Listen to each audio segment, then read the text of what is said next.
मम्मा वो पेंडू सा है, मैंने उसे शादी नहीं करनी, अफशां अपनी माँ से कह रही थी। माँ ने प्यार से कहा, बेटी वो तुम्हारा कजिन है, अच्छा लड़का है, क्यों शादी नहीं करनी उससे? मम्मा वो पेंडू सा है, ना उसे कपड़े पहनने की तमीज है, ना उसे बात करने की तमीज है, मैं उसके साथ शादी नहीं करूंगी। अफशां, शादी तो करनी पड़ेगी, तुम राजी हो या ना हो। अफशां ने अपने कजन सारिम को कॉल की। सारिम, मैं तुमसे शादी नहीं करना चाहती, तुम शादी से इनकार कर दो।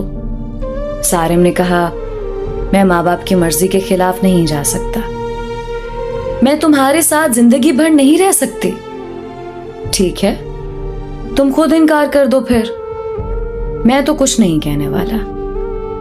अफशां ने जब देखा उसकी शादी सारिम से कर रहे हैं, उसने खुदकशी करने के लिए घर में पड़ी काफी सारी दवाइयां खा ली, अस्पताल ले गए, डॉक्टर्स ने मेदा वॉश किया, जान बच गई।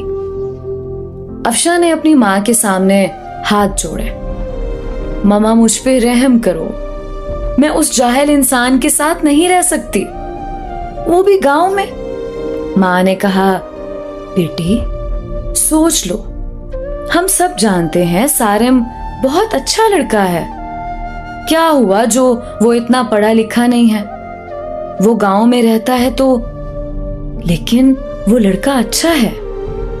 अफशां के ना चाहते हुए भी उसकी शादी सारिम से करवा दी गई।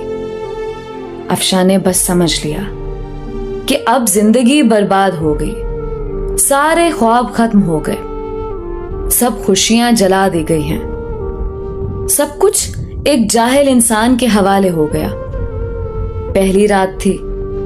अफशां ने सारिम को कहा, सारिम तो मुझसे शादी करना चाहते थे, शादी हो गई है, लेकिन मुझसे दूर रहो। सारिम मुस्कुराते हुए कहने लगा, ठीक है अफशां, आप इतना गुस्सा क्यों कर रही हैं? अफशां गुस्से से बोली, तुमने मेरी जिंदगी तबाह कर दी है सारिम। सारिम ने एक डिबिया खोली, उसमें चमकती हुई अंगूठी थी।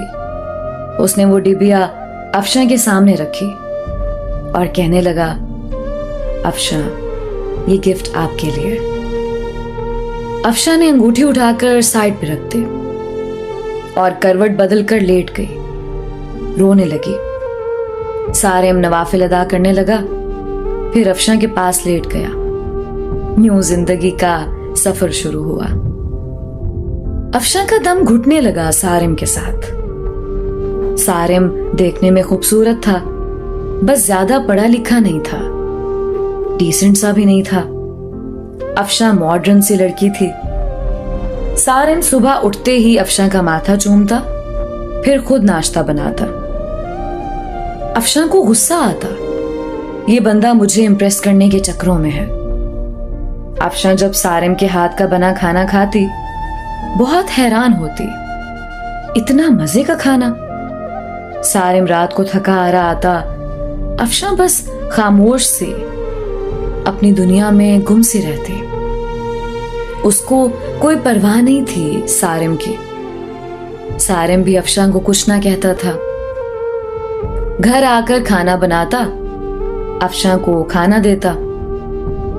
अफशां पत्थर दिल थी शायद, ना घर की सफाई करती, ना वो सारिम के कपड़े धोती। सारिम अपने काम खुद करता।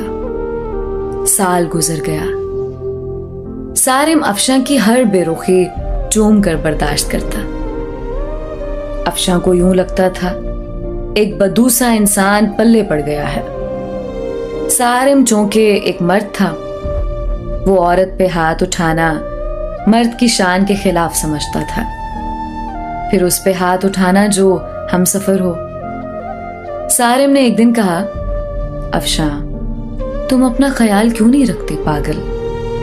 देखो रंग कितना धीमा पड़ गया है तुम्हारा, तुम्हारे बाल देखो कितने रूखे से हो गए। सारिम अफशां के पास बैठ गया। 1 साल के बाद सारिम ने यूं अफशां को छुआ था।